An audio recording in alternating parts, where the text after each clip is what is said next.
आम्हाला डायरेक्ट न्याय द्या आणि न्याय देणं एकदम गरजेचं आहे। मग सरकार काय करतंय? सरकार काय आम्हाला चुत्या बनवतंय का?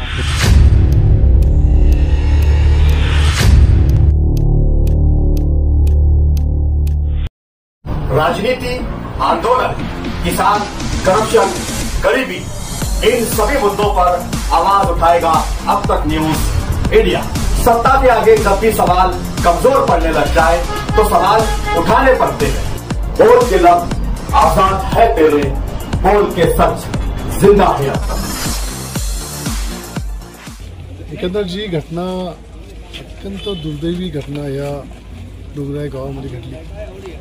एका निरागस अशा या बालिकेवरती जे अत्याचार केले गेले याच्या विषयावरती गावातील आणि संपूर्ण परिसरातील जनमानसाच्या भावना या अत्यंत तीव्र आहेत आणि सर्वसामान्य माणसाला हे वाटतंय की एवढ्या निरागस निष्पाप मुलीवरती जो अत्याचार करणारा जो नराधम आहे या नराधमाला कठोरात कठोर शिक्षा तर झालीच पाहिजे, परंतु लोकांना असं वाटतं की हा सर्व प्रकार भविष्यामध्ये कोणत्याही चिमुकलीबरोबर एखाद्या मुलीबरोबर होऊ नये त्याच्याकरता कठोरातला कठोर कायदा निर्माण झाला पाहिजे अशी भावना जास्त करून ग्रामस्थांमध्ये दिसते।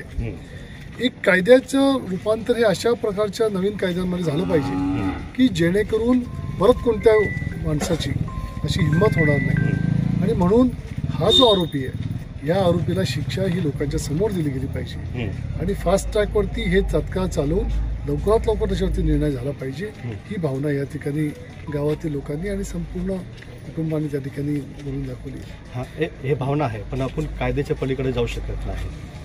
कायद्याच्या चौकटीत राहूनच तुम्हाला जे आहे ते करावं लागेल आणि त्यामुळे सरकार म्हणून हे जे राज्यामध्ये सरकार अस्तित्वात आहे या सरकारने याच्यावरती कठोर पावलं उचलायचा निर्णय घेतलेला आहे। कालच आपल्या राज्याचे मुख्यमंत्री सन्माननीय देवेंद्रजी फडणवीस साहेब यांनी आपले पालकमंत्री आपले या स्थानिक मंत्री सन्माननीय दादा भुसे साहेबांना शब्द दिला आहे की फास्ट ट्रॅक कोर्टामध्ये आपण हा खटला तत्काळ चालवू आणि त्याच्या सूचनासुद्धा त्या ठिकाणी दिल्या गेल्या आहेत। एडीजीशी तसं बोलणं करून त्यांना सांगितलं गेलं आहे की तत्काळ ह्याच्यावरती निर्णय कसा लवकर लागेल आणि त्या नराधमाला कठोरातलं कठोर कसं शासन होईल याच्यावरती निर्णय करायचा निर्णय झाला। पीडित परिवारांचं असं पण म्हणणं आहे, तुमच्याशी बोलताना तुम्ही सांगितलं की आपण यांना जन्मठेप कशाला आणि यांना पालपोषण कसं करायचे, यांना डायरेक्ट मतलब फाशी का पडते?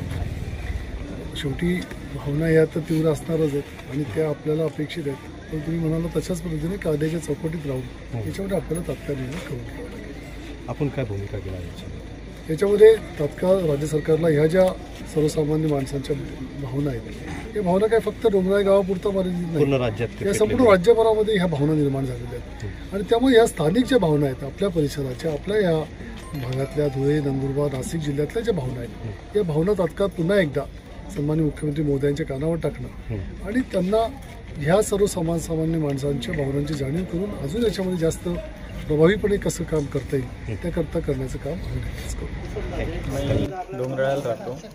आम्ही सगळं डोंगराळेवासी आमची सगळ्यांची आणि पूर्ण महाराष्ट्राची आमची सगळ्यांची मागणी आहे, खास करून म्हणजे सरकारला एक विनंती आहे, फडणवीस साहेबांना एक विनंती आहे की एवढं मोठं कृत्य आमच्या गावामध्ये या समोरच्या व्यक्तीने जे घडवलेलं आहे याच्यामध्ये आम्हाला लवकरात लवकर न्याय पाहिजे। तो जो आरोपी आहे त्याला लवकरात लवकर फाशी मिळायला पाहिजे ही आमची मागणी आहे आणि खास करून सरकारला एक विनंती आहे की वारंवार अशा घटना घडत आहेत, वारंवार आता बऱ्याचशा ठिकाणी असं ऐकण्यात आलं आहे म्हणजे आरोपी राहतात ते 4-6 महिने किंवा एखाद्या वर्षात सुटतात, जामिनावर सुटतात, ते मोकळं सुटल्यानंतर फिरतायत, ते परत नवीन गुन्हे करायला तयार होतात, पण त्याच्यामुळे काय होतंय दुसऱ्या 10 लोकांना प्रोत्साहन भेटतंय। त्यांना हे माहिती आहे की एवढा मोठा क्राईम केल्यानंतरही जर कधी हा व्यक्ती फिरू शकतो तर आपण पण फिरणार आहेत, म्हणजे दुसऱ्या 10 लोकांना हे प्रोत्साहन भेटतंय। तर कुठं ना कुठं कायद्यामध्ये थोडीशी कडक कारवाई करायला पाहिजे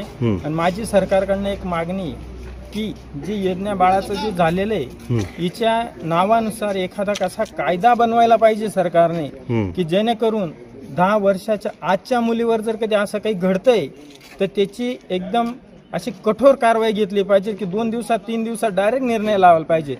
जर कधी आरोपी सिद्ध करतोय की हो मी हा गुन्हा केलेला आहे त्याच्या विरोधात काही सबूत भेटत आहे, मग सरकार काय करतंय?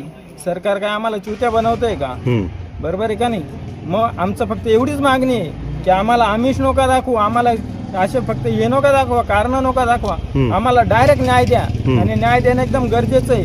जर कधी न्याय मिळाला नाही तर आम्ही डायरेक्ट कोर्टाच्या समोर डायरेक्ट उपोषणाला बसल्याशिवाय राहणार नाही. आणि ज्या दिवशी उपोषणाला बसलो त्या दिवशी काय घडल याचं आम्ही सांगू शकत नाही, पण सरकारने लवकरात लवकर याची दखल घेतली पाहिजे. बस. प्रत्येक आजी आमदार, माजी आमदार, माजी खासदार येत आहे, बरं इथे मतलब चक्कर मारत आहे, बसत आहे, आश्वासनं देत आहे. तुम्हाला काय वाटतं येण्या जाण्यापेक्षा? आता हे पहा, जो तो येतोय ज्याच्या त्याच्या परीने ते सांगतायत, बरोबर, पण सांगणं ही एक वेगळा विषय आणि करणं हा एक वेगळा विषय. जर कधी हे सांगतायत पण मग ते ऍक्च्युली करणं हे फार महत्वाचं आहे. आमची त्यांच्याकडनं एकच अपेक्षा आहे की आम्हाला सांगण्यापेक्षा आम्हाला करून दाखवा. बरोबर आहे का? आम्हाला करून दाखवा. तुम्ही जर का जेवढ्या लवकर निर्णय लावशाल, एवढ्या लवकर करशाल, तेवढ्या आमचं पण हे होईल. नाहीतर मग आम्ही काय पुढे काय करायचं ते आमच्या हातात आहे, आम्ही करणारच आहेत. बरोबर आहे का नाही? पण आता जर कधी इथंपर्यंत येत आहे, सांगताय ना, तर तुम्ही आम्हाला सांगण्यापेक्षा डायरेक्ट करून दाखवा, डायरेक्ट न्याय द्या आणि लवकर मोकळं करा.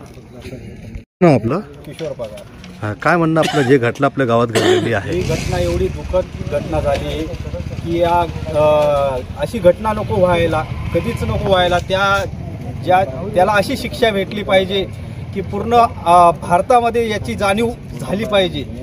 प्रत्येक मुलाने असा गुन्हेगार कोणी तयारच नको व्हायला पाहिजे, एवढंच माझं म्हणणं आहे. लवकरात लवकर न्याय भेटला पाहिजे, सर्व गावकऱ्यांची इच्छा आहे. कारण की इतका वेळ न जातात, जवळजवळ आज जवळजवळ 4-5 दिवस झालेले आहेत. सर्व महाराष्ट्र पेटलेला आहे, त्याच्यामुळं वेळ न जाता त्याला बदलापूर सारखी परिस्थिती झाली पाहिजे.